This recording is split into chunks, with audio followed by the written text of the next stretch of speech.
This meeting is being recorded.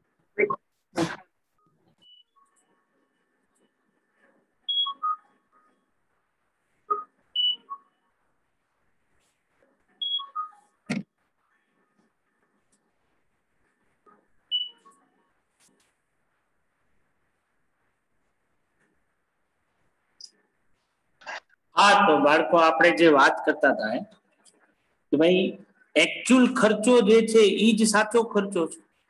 તો જો cost રેકોર્ડમાં જે एक्चुअलમાં ખર્ચો કર્યો છે એટલો જ તમે જો રેકોર્ડ ન કર્યો હોય તો કોસ્ટ રેકોર્ડ તમને સાચું રિઝલ્ટ નહીં આપે. એટલે જે આ ડિફરન્સ ઊભો થાય ને एक्चुअलમાં જે ઇન્કર્ડ થયા અને આપણે ઓવરહેડ્સ તરીકે કોસ્ટ બુકમાં રેકોર્ડ કર્યા, આ ડિફરન્સને આપણે એડજસ્ટ કરવો પડે. આ ડિફરન્સને આપણે અંડર એબ્સોર્પ્શન અથવા તો ઓવર એબ્સોર્પ્શન જે છે એ કહીએ છીએ. બરાબર. હવે આ ડિફરન્સ જે છે એ ઓબ્વિયસલી અંડર એબ્સોર્પ્શન ક્યારે કહેવાય અને ઓવર એબ્સોર્પ્શન ક્યારે કહેવાય એ સમજી લો. તો કે સે ફોર એક્ઝામ્પલ તમારા एक्चुअल ઓવરહેડ્સ 5000 રૂપિયાના છે. જો તમારું અસેસમેન્ટ સાચું હોય અને તમે બધું પરફેક્ટલી કર્યું હોય તો એક પિરિયડના એન્ડમાં કોસ્ટમાં પણ ઓવરહેડ્સ તરીકે તમે કેટલા રેકોર્ડ કરેલા હોવા જોઈએ? 5000. પણ માનો કે તમે જે રિકવરી રેટનો યુઝ કરો છો ઓવરહેડ્સને રેકોર્ડ કરવા માટે, એના લીધે કોસ્ટ બુકમાં ખાલી 4000 જ રેકોર્ડ કર્યા છે. તો 1000 રૂપિયા ઘટ્યા કે નહીં? હા. એટલું એબ્ઝોર્બ્ડ થવું જોઈએ એના કરતા ઓછું એબ્ઝોર્બ્ડ થયું કહેવાય કે નહીં? Yes sir. 5000 પણ થયા કેટલા? ખાલી 4000. 4000. તો આને કહેવાય અંડર એબ્ઝોર્બ્ડ અથવા તો under recovered overheads. Under absorption ક્યારે થયું કહેવાય? તો કે જ્યારે actual overheads are more than absorbed overheads, the difference is said to be under absorbed overheads. એટલે કે एक्चुअल માઈનસ absorbed કરો તો જે ડિફરન્સ આવે એને શું કહેવાય? અંડર એબ્સોર્પ્શન કહેવાય. હવે 1000 તમે આને આ રીતે સમજી શકો કે ભાઈ આજે સ્ટોક જે છે એ 100 રૂપિયાનો હતો, બુકમાં 80 રૂપિયાથી બતાવ્યો હોય તમે તો 20 રૂપિયા કેવા કહેવાય? અંડર એબ્ઝોર્બ્ડ. સ્ટોક જેટલો હતો એટલો બતાવ્યો નથી. આ સેમ વસ્તુ છે. ઓવરહેડ્સ જેટલા હતા એટલા બતાવ્યા નથી. ઓવરહેડ્સ હતા 5000 ના, બતાવ્યા છે 4000. તો જો મારે સાચું રિઝલ્ટ પહોંચવું હોય, સાચા રિઝલ્ટ ઉપર, તો મારે 1000 રૂપિયા રેકોર્ડ કરવા પડે કે ન કરવા? હા સર. 1000 રૂપિયા જો રેકોર્ડ કરું તો એ મારા કોસ્ટના પ્રોફિટ ઉપર શું ઇમ્પેક્ટ કરે? તો કે મારા કોસ્ટના પ્રોફિટને ઘટાડે. કારણ કે એટલો ખર્ચો હજી હું શું કરી રહ્યો છું? નાખી રહ્યો. મારા કોસ્ટમાં 4000 નો જ એક્સપેન્ડિચર ડેબિટ થયેલો હતો, હજી 1000 રૂપિયા વધારાના શું કરી રહ્યો છું? ડેબિટ કરી રહ્યો. બરાબર કે નહીં? હા સર. કઈ રીતે કોસ્ટમાં નાખવા એ ટોટલી ડિપેન્ડ એ વાત ઉપર કરે છે કે તમારી પાસે જે ઓવરહેડ્સ જે અંડર એબ્ઝોર્બ્ડ થયા છે, બરાબર, એ કયા રીઝન્સ થી થયા છે. મટીરીયલના ચેપ્ટરમાં લોસ સમજ્યા હતા આપણે. મટીરીયલ લોસ નોર્મલ હોય, એબનોર્મલ હોય. નોર્મલ સીધો કોસ્ટમાં એડજસ્ટ થાય, એબનોર્મલ સીધો કોસ્ટિંગ પીએનએલ માં જાય. એમ્પ્લોયી કોસ્ટના અંદર આઇડલ ટાઈમની ટ્રીટમેન્ટ સમજ્યા હતા. Normal idle time, abnormal idle time. Normal idle time સીધો કોસ્ટમાં ઇન્ફ્લેટ કરવાનું કામ કરે, એબનોર્મલ આઇડલ ટાઈમ સીધા પ્રોફિટને ઘટાડવાનું કામ કરે, સીધા કોસ્ટ પીએનએલ માં. આ જ રીતે ઓવરહેડ્સ જો અંડર એબ્ઝોર્બ્ડ હોય તો એ આઈધર નોર્મલ રીઝન્સ થી થયા હોય અને એબનોર્મલ રીઝન્સ થી પણ થઈ શકતા હોય. જો ઓવરહેડ્સ નોર્મલ રીઝન્સ થી થયા હોય તો આ ના વિશે આપણે કાંઈ ન કરી શકીએ. ઈ ઓબ્વિયસલી આપણા હાથમાં નથી. બરાબર, આ રૂટીનમાં આવી વસ્તુ થવાની જ છે. બરાબર, અને આનું રીઝન શું છે તો કે જનરલી ઓવરહેડ્સના જે રેટ્સ જે છે ને એમાં એક નોર્મલ ઇન્ક્રીઝ આવ્યું હોય. જેમ કે આજે માની લો કે તમારું ફેક્ટરી ઓવરહેડ્સ છે ને એટલે ફેક્ટરી રેન્ટ જે છે એ 20,000 રૂપિયાનું હતું. જો 20,000 રૂપિયાનું ફેક્ટરી રેન્ટ હોય ને તમને એવું પૂછે કે એક આવતા વર્ષે કેટલું રેન્ટ તમે ચૂકવશો એક વર્ષમાં, તો તમારો આન્સર શું હોય? તો 20,000 પર મંથ તમે રેન્ટ આપતા હો ને તમને એમ પ્લાનિંગ કરવાનું કોક કે તો એ પ્લાનિંગ 240. તો એક વર્ષનું ફેક્ટરી રેન્ટ કેટલું? તો કે 2,40,000. તો ઓવરહેડ રિકવરી રેટ ગોતતી વખતે તમે ફેક્ટરી રેન્ટ કેટલું લીધું હશે? 2,40,000 લઈને જ રિકવરી રેટ ગોત્યો હશે. પણ માનો કે 6 મહિના પછી તમારા લેન્ડલોર્ડે રેન્ટ વધાર્યું, બરાબર, અને 20 ના 30,000 કરી નાખ્યું. તો હવે એકચ્યુઅલમાં આખા વર્ષમાં કેટલું રેન્ટ તમે ચૂકવ્યું હશે? તો કે એકચ્યુઅલમાં આખા વર્ષમાં 2,70,000 નું ચૂકવ્યું હશે. 6 months માટે 20,000 અને 6 months માટે 30,000. બરાબર કે નહીં? હા સર, હા. તો 3 lakh rupees નું થાય ને રેન્ટ. હા સર, રિકવરી રેટ એસ્ટિમેશન કરવામાં તો રેન્ટ કેટલું લીધું હતું? 2,48,000. આ જે 60,000 વધારાના થયા છે આ ઓવરહેડ્સ ના રેન્ટમાં જે ઇન્ક્રીઝ આવવું જોઈએ ઈ આવ્યું. આ નોર્મલ ઇન્ક્રીઝ છે. એ જ રીતે માનો કે તમારા ફેક્ટરીમાં સુપરવાઇઝર જે કામ કરે છે એની સેલરી 10,000 રૂપિયા, તો તમે ફેક્ટરી ઓવરહેડ્સ નો રેટ નક્કી કરતી વખતે સુપરવાઇઝર ની સેલરી કેટલી લીધી હશે? 10,000. બરાબર. 6 મહિના પછી નોકરી છોડીને વયો ગયો અને એની જગ્યાએ નવો સુપરવાઇઝર રાખ્યો જેને 12,000 થી રાખવો પડ્યો. બરાબર. તો ઓબ્વિયસલી તમે જ્યારે ફેક્ટરી ઓવરહેડ્સ નો રેટ નક્કી કરતા હતા ત્યારે સુપરવાઇઝર ની સેલરી તમે 10,000 તરીકે એક્સપેક્ટ કરી, ત્યારે એકચ્યુઅલમાં હવે કેટલું થયું? તો કે એકચ્યુઅલમાં 6 મહિના સુધી 10,000 ને 6 મહિના સુધી 12,000, તો 1,26,000 રૂપીસ થયા છે. તો આ ડિફરન્સ ઉભો કરશે ને એકચ્યુઅલ અને એબ્ઝોર્બ વચ્ચે. બરાબર કે નહીં? હા સર. હા સર. તો આવો ડિફરન્સ જો હોય તો આ ડિફરન્સ જે છે આ તો આપણી નોર્મલ કોસ્ટ જ હતી જે ઇન્ક્રીઝ થઈ છે. અને જનરલી ફેક્ટરી ઓવરહેડ્સ કોના ખાતે ચાર્જ કરવાના હોય? તો કે ફેક્ટરી ઓવરહેડ્સ જે વસ્તુ બની રહી છે એના ખાતે ચાર્જ કરવાના. તો જો આવા નોર્મલ રીઝન્સ ના લીધે અંડર એબ્સોર્પ્શન થયું હોય તો આ અંડર એબ્સોર્પ્શન તમે જે પ્રોડક્ટ બનાવ્યું છે, બરાબર, એના ખાતે વેરિયસ કંટ્રોલિંગ અકાઉન્ટ ખાતે તમારે ચાર્જ કરવું પડશે. પ્રોડક્ટની કોસ્ટ શું કરવી પડશે? વધારી દેવી પડશે. તમે ઓલરેડી એમાં 1,20,000 કે 2 લાખ રૂપીસ તો ચાર્જ કરેલા જ છે. હવે વધારાના રૂપિયા જે છે ઈ પણ ઈ લોકો ખાતે ચાર્જ કરવા પડશે. અને આ કંટ્રોલિંગ અકાઉન્ટ્સ ક્યાં? તો કે તમે જે પ્રોડક્ટ બનાવ્યા છે એ ને રિલેટેડ જે અકાઉન્ટ્સ હોય એને આપણે કંટ્રોલિંગ અકાઉન્ટ્સ કહીએ છીએ. આગળ આના પછીનું ચેપ્ટર આપણું કોસ્ટ અકાઉન્ટિંગ નું છે. ત્યાં આપણે કોસ્ટ બુકમાં કઈ રીતે જનરલ એન્ટ્રીઝ પાસ થાય ને એ આપણે સમજીશું. તો કોસ્ટ બુક ને બે રીતે બનાવવાની આવે, ઇન્ટિગ્રેટેડ વે થી અને નોન ઇન્ટિગ્રેટેડ વે થી. આ એના બે અપ્રોચીસ છે જે આપણી ચેપ્ટર ચાલુ થશે ત્યારે આપણે એ ત્યાં સમજીશું કે ઇન્ટિગ્રેટેડ અપ્રોચ કોને કહેવાય અને નોન ઇન્ટિગ્રેટેડ અપ્રોચ કોને કહેવાય. અત્યારે હું તમને એને રિલેટેડ કઈ કહેતો નથી, પણ અત્યારે ખાલી આ બેસિક તમને ખાલી સમજાવવા માટે ખાલી વાત કરી રહ્યો છું. તો કોસ્ટ અકાઉન્ટિંગ ના અંદર છે ને જે રીતે આપણું ફાઇનાન્શિયલ અકાઉન્ટ મટીરિયાલિટીના કન્સેપ્ટ ઉપર થાય છે કે કોઈ પણ એવી ઇન્કમ કે કોઈ પણ એવો એક્સપેન્ડિચર કે જે મટીરિયલ ઇનફ છે રિપોર્ટિંગ કરવા માટે, ફાઇનાન્શિયલ યુઝર્સને આપણું પરફોર્મન્સને સમજાવવા માટે, એનું એક સેપરેટ હેડ હોય. એટલે દરેક એક્સપેન્ડિચરના હેડ બનશે, દરેક ઇન્કમના હેડ બનશે. કોસ્ટ અકાઉન્ટિંગ જે છે ને મટીરિયાલિટીના કન્સેપ્ટને ફોલો નથી કરતું. એ ફંક્શન બેઝ અકાઉન્ટિંગ છે.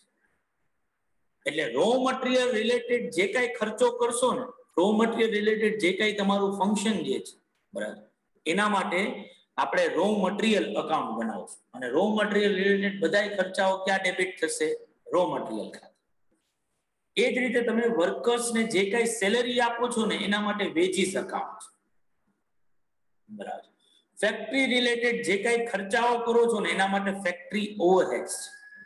ઓફિસ રિલેટેડ જે કઈ ખર્ચાઓ કરો છો ને એના માટે ઓફિસ ઓવરહેડ્સ બરાબર. સેલિંગ અને ડિસ્ટ્રીબ્યુશન માટે જે કઈ ખર્ચાઓ કરો છો એના માટે સેલિંગ એન્ડ ડિસ્ટ્રીબ્યુશન ઓવરહેડ્સ બરાબર. વસ્તુ તમારી બનીને તૈયાર થાય એની કોસ્ટ નક્કી કરવા માટે આપણે વર્કિંગ પ્રોગ્રેસ અકાઉન્ટ બનાવશું બરાબર. અને આ બધા અકાઉન્ટ્સની સાથે બીકોઝ ઓફ આપણો કોસ્ટ અકાઉન્ટિંગ કરવાનો એક બહુ મહત્વનો ઓબ્જેક્ટ છે કોસ્ટને કંટ્રોલ કરવાનો. એટલે તમે આ બધા અકાઉન્ટની સાથે છે ને એક ટર્મ જોશો, કંટ્રોલ. એટલે ખાલી રો મટીરિયલ નહીં, raw material control account. Wage account નહીં, wage control account.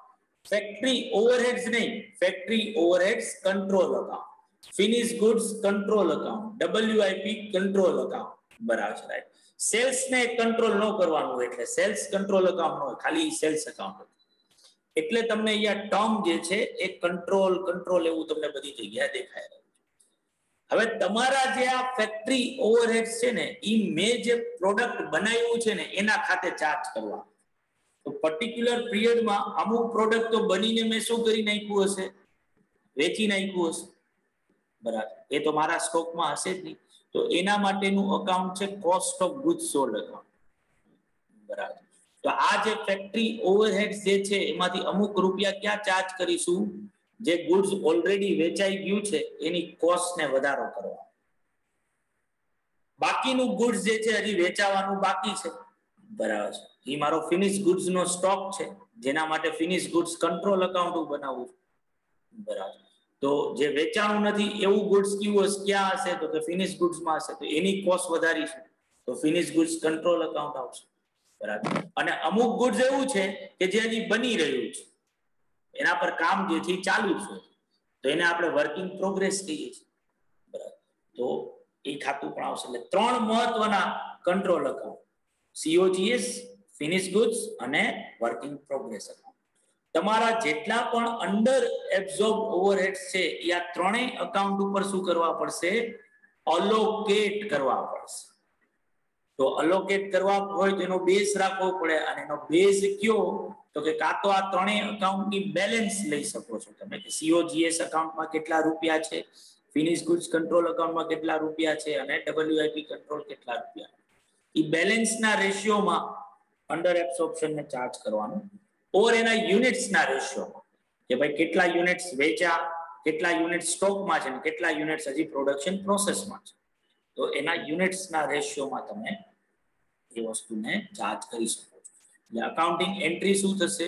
COGS account debit, cost finish goods control account debit અને WIP કંટ્રોલ અકાઉન્ટ. એટલે આ ત્રણેયના અકાઉન્ટ એટલા રૂપિયાથી ડેબિટ થશે એટલે એટલી કોસ્ટ શું થઈ જશે? વધી જશે બરાબર. To factory overheads control account, factory overheads control account એટલા રૂપિયાથી ક્રેડિટ થશે. અને જનરલી કોસ્ટના અંદર જે રીતે આપણે ટ્રેડિંગ P&L માં ઓપનિંગ સ્ટોક ક્લોઝિંગ સ્ટોક બતાવીએ છીએ ને, કોસ્ટમાં આવું બતાવતા નથી. કોસ્ટમાં સીધું COGS જ આવે બરાબર. એટલે તમે જો આ રીતે અકાઉન્ટ્સને ડેબિટ કરો ને, એક મિનિટ બાળકો, હેલો હેલો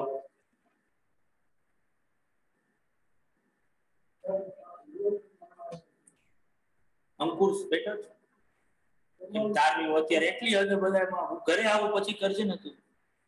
હા હે શું કહો છો કાકા? હા પણ અંકુર બેઠો જ છે. એક મિનિટ બાળકો, એક જ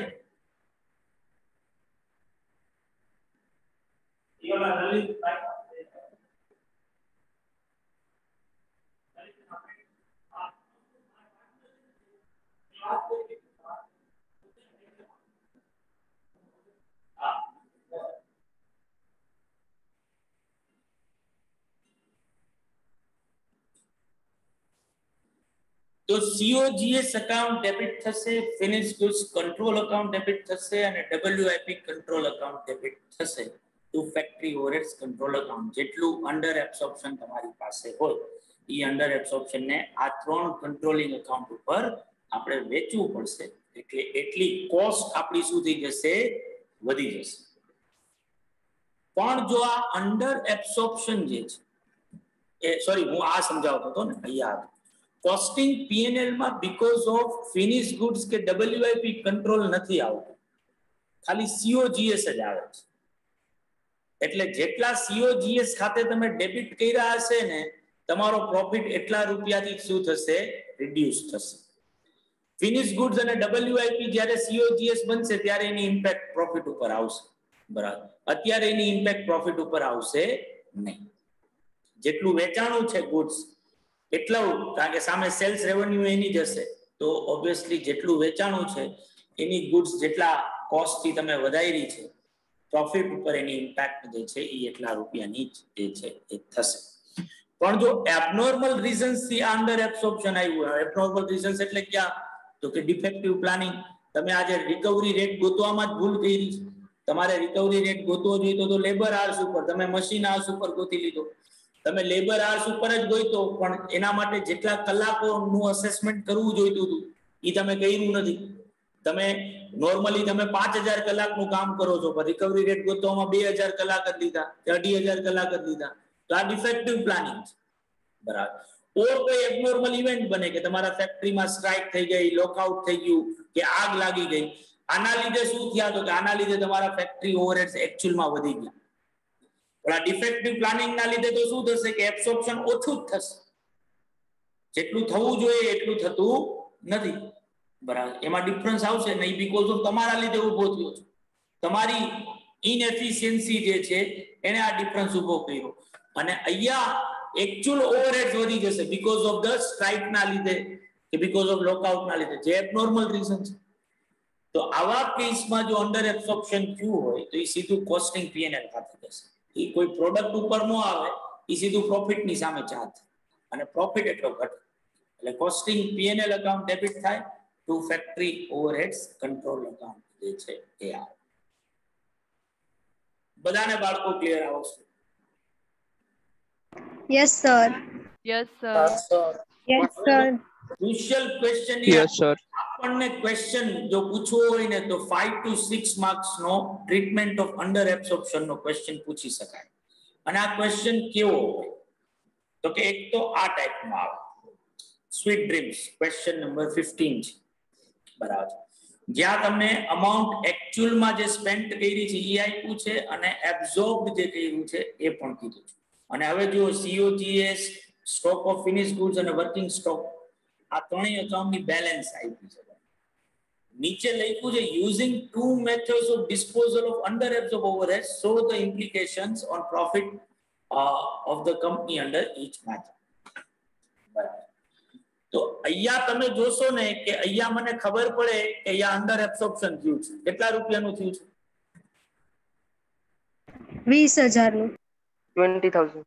20. પણ આ 20,000 શેના લીધે થયા છે? એના રીઝન નથી. આ નોર્મલ છે કે એબનોર્મલ છે? તો આ કેસમાં આવા ક્વેશ્ચનને આપણે બે રીતે ગણવો પડશે. આપણે કેવું પડશે કે જો આ 20,000 નોર્મલ રીઝન્સ થી હશે ને તો આ 20,000 જે છે એ કોના ઉપર અલોકેટ કરશો? તો કે આ ડિફરન્ટ કંટ્રોલિંગ અકાઉન્ટ્સ ઉપર. આ ડિફરન્ટ કંટ્રોલિંગ અકાઉન્ટ્સ ઉપર અલોકેટ કરતા હો તો ક્યાં રેશિયોમાં કરશો? તો કે ક્વેશ્ચનમાં જો એની બેલેન્સ આપી છે, આ બેલેન્સના રેશિયોમાં આપણે એ 20,000 ને ચાર્જ કરવાના આવશે. આવા કેસમાં જેટલા COGS ખાતે ચાર્જ કર્યા હશે ને એટલા રૂપિયાની પ્રોફિટમાં શું થશે? ઘટાડો થશે. બરાબર, જે અહીંયા મને કીધું છે પાછું કે મારે પ્રોફિટ ઉપરની ઇમ્પેક્ટ પણ કહેવાની છે. બરાબર, કેટલી ઇમ્પેક્ટ આવશે. ઓર આ ઓવરહેડ્સ એબનોર્મલ રીઝન ના લીધે અંડર એબ્સોર્બ થયા છે. જો એબનોર્મલ રીઝન્સ થી હોય તો આ 20,000 સીધા ક્યાં જશે? તો કે આ 20,000 સીધે સીધા કોસ્ટિંગ P&L ખાતે જશે. તો એવા કેસમાં મારો પ્રોફિટ કેટલા રૂપિયાથી ઘટશે? તો કે 20,000. કારણ કે સીધા પ્રોફિટ ખાતે ચાર્જ કરેલા છે, બરાબર છે. એટલે પેલો ક્વેશ્ચન આ ટાઈપનો હોઈ શકે કે જેમાં અંડર એબ્સોર્પ્શન તો છે, પણ અંડર એબ્સોર્પ્શન કયા રીઝન્સથી છે એ આપણને કીધું નથી. તો બે રીતે સમને શું કરવાનો થાય, ગણવાનો થાય, નોર્મલ થી અને એબનોર્મલ. સેકન્ડ ક્વેશ્ચન આવો થઈ શકે કે જો અહીંયા તમને પ્રી ડિટરમાઇન્ડ રેટ આપ્યો છે, કેટલો છે? 20 પર આર. 20 પર લેબર આર, બરાબર. एक्चुअल માં ફેક્ટરી ઓવરહેડ્સ કેટલા રૂપિયાના ઇન્કર્ડ થયા છે? 47. પણ કોસ્ટ રેકોર્ડ્સ માં કેટલા રૂપિયાના હશે? તો કે કોસ્ટ રેકોર્ડ્સ માં 2 લાખ લેબર આર્સ છે અને 20 રૂપીસ નો રેટ છે. તો કોસ્ટ માં કેટલા રેકોર્ડ કર્યા હશે? ખાલી 40 lakhs. કેટલા ઘટ્યા ભાઈ? 5 lakhs. તો ક્યાં કેવા, બરાબર. અને હવે તમે જો અહીંયા વાંચશો ને, on analyzing the reasons we found that 60% of the unabsorbed overheads were due to defective planning and rest were attributable to the increase in overhead cost. તો 5 લાખ માંથી 60% જેટલા અંડર એબ્સોર્પ્શન જે છે એ શેના લીધે છે? ડિફેક્ટિવ પ્લાનિંગ ના લીધે. આ એબનોર્મલ રીઝન. તો 5 લાખ ના 60% કરું તો 3 લાખ થાય. 3 લાખ રૂપિયા સીધા ડેબિટ કરવાના ક્યાં? Costing P&L. કોસ્ટિંગ પીએનએલ માં જે છે એ નોર્મલ રીઝન્સ થી થયા ગણાશે. ઇન્ક્રીઝિંગ ઓવરહેડ કોસ્ટ જે કયા રેશિયોમાં વેચવા પડશે?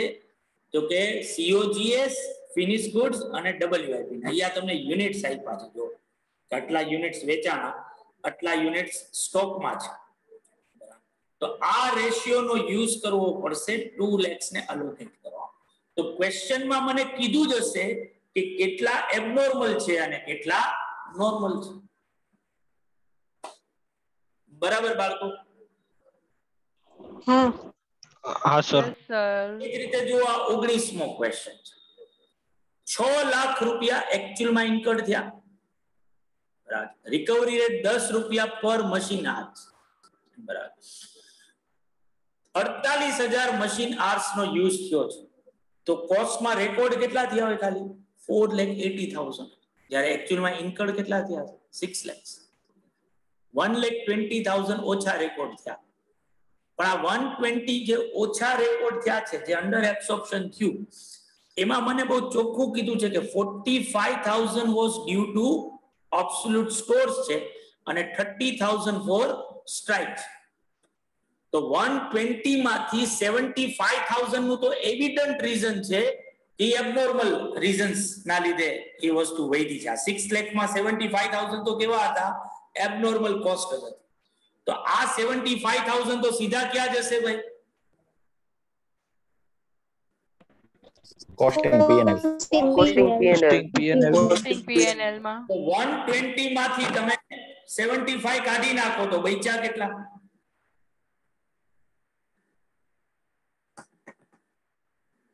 45,000. 45. જો એવું કીધું છે કે 1/3 of under absorption was due to lack of production planning.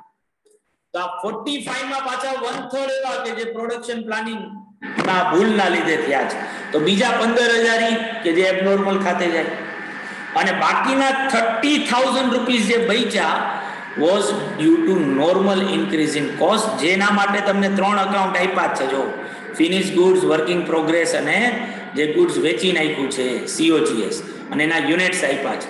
તો આ યુનિટ્સ ના રેશિયોમાં આપણે એને વેચવાના થશે, બરાબર. એટલે આપણે અંડર એબ્સોર્પ્શન અને એની ટ્રીટમેન્ટ જે છે કહેવાની છે. સમજાણું બાળકો બધાને? Yes sir. હા સર. આનું ઉલટું થાય કે તમે રિકવરી રેટ, સે ફોર એક્ઝામ્પલ આ ક્વેશ્ચનમાં તમને રિકવરી રેટ આપ્યો હોત 30 રૂપીસનો, તો કોસ્ટમાં તમે કેટલા રેકોર્ડ કર્યા હોત? જો 2 લાખ લેબર આર્સ નો યુઝ થયો હોય અને 30 રૂપીસનો રિકવરી રેટ હોય તો કોસ્ટમાં રેકોર્ડ કેટલા થઈ ગયા હોત? તો 60 લાખ. 60 લાખ. રેકોર્ડ કેટલા થયા છે? 60 લાખ 60 lakhs. એકડ કેટલા થયા છે? 45 lakhs 45 lakhs. તો તમે વધારે રેકોર્ડ કરી નાખ્યા ને, જેટલા રેકોર્ડ કરવા જોઈએ એના કરતા કેવા થઈ ગયા? વધારે. વધારે. તો આને શું કહેવાય? Over absorption. absorbed overheads are more than actual overheads હોય તો એને over absorbed overheads કહેવાય. બરાબર. અને જો ઓવર એબ્સોર્પ્શન થયું હોય તો અત્યારે કોસ્ટ નો પ્રોફિટ કેવો હોય? તો કે ઓછો હોય, કારણ કે ખર્ચો વધારે ત્યાં રેકોર્ડ થઈ ગયો છે. તો આપણે શું કરવું પડે? એને ઉલટાવવું પડે. એટલે એટલો ખર્ચો ઓછો કરવો પડે. બરાબર. ખર્ચો તો ઓલરેડી ડેબિટ થઈ જ ગયો છે, તો પાછી પ્રોડક્ટની કોસ્ટમાં જઈને ઘટાડો ન કરાય. એની જગ્યાએ સીધું ક્યાં એન્ટ્રી કરી નાખવાની? કોસ્ટિંગ પીએનએલ માં જઈ એટલા રૂપિયાની પ્રોફિટ શું કરી દેવાનો? વધારી દેવાનો. એટલે જો ઓવર એબ્સોર્પ્શન હોય તો પછી નોર્મલ રીઝન્સ થી હોય કે એબનોર્મલ રીઝન્સ થી હોય, એ ડાયરેક્ટલી ક્યાં જશે? પ્રોફિટમાં. એટલે ફેક્ટરી ઓવરહેડ્સ કંટ્રોલ ડેબિટ થશે અને કોસ્ટિંગ પીએનએલ એકાઉન્ટ શું થશે? ક્રેડિટ થશે. બધાને આ વસ્તુ ક્લિયર બાળકો? હા સર. હા સર. પાકું છે ને? yes sir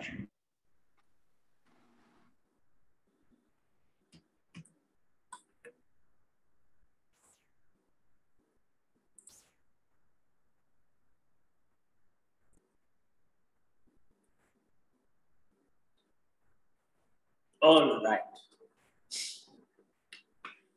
તો હવે આપણે ક્વેશ્ચન નંબર 15 કરીએ, સ્વીટ ડ્રીમ્સ વાળો. જેમાં સૌથી પહેલા કેલ્ક્યુલેશન ઓફ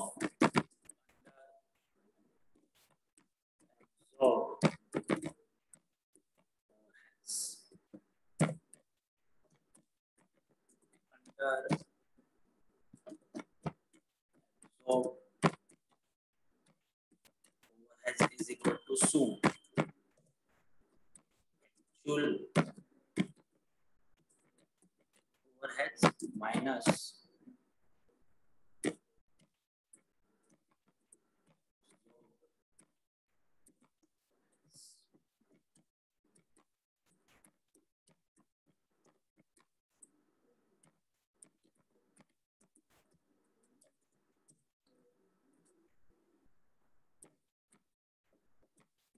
₹1,70,000 minus 1,00,000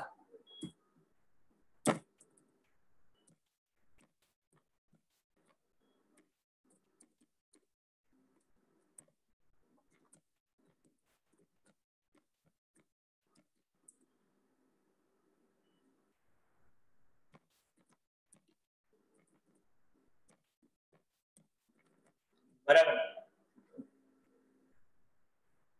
હા સર હા સર. હા.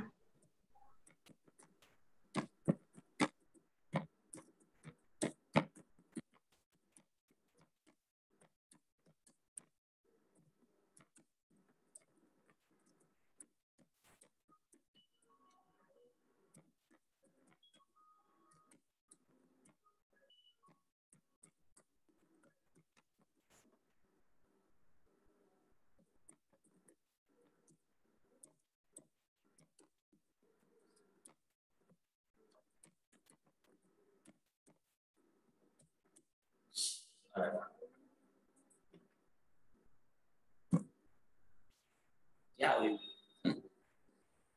બેક ની સાઇન દબાવો. કઈ?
તો ભાઈ આ 20,000 નું અંડર એબ્સોર્પ્શન જેની ટ્રીટમેન્ટમાં બીકોઝ ઓફ રીઝન્સ નથી આપ્યા એટલે આપણે બે રીતે કરી શકીએ કે under absorption is due to normal reasons. તો આપણે વેરિયસ કંટ્રોલિંગ અકાઉન્ટ્સ ઉપર એને ચાર્જ કરવું પડે જેની આપણે રેશિયોની હમણાં નોટ નીચે કરીએ છીએ 7:2:1 ની બેલેન્સ તમને જે આપી છે રેશિયો જો કરશો તો 7:2:1 થશે. તો 14,000 COGS ખાતે ડેબિટ થાય, ફિનિશ ગુડ્સ માં થાય 4,000 અને WIP માં થાય 2,000, ફેક્ટરી ઓવરહેડ્સ 20,000 થાય. બીકોઝ ઓફ COGS ખાતે 14,000 ડેબિટ કર્યા છે એટલે પ્રોફિટ 14,000 રૂપીસ થી શું થાય ઓછો થાય. બરાબર છે બાળકો? Yes, sir.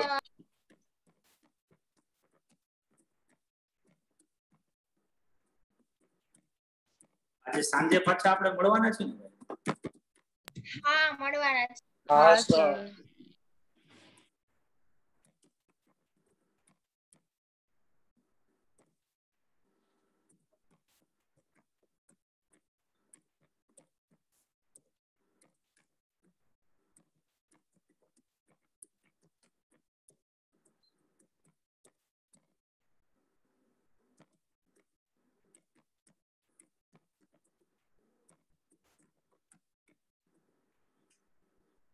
Absorption.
જો આ અંડર એબ્સોર્પ્શન એબનોર્મલ રીઝન્સ થી હોય તો કોસ્ટિંગ P&L સાથે ચાર્જ થશે 20,000 અને ફેક્ટરી ઓવરહેડ્સ 20,000 અને આવા મેથડમાં પ્રોફિટ ડિક્રીઝ થશે 20,000 rupees.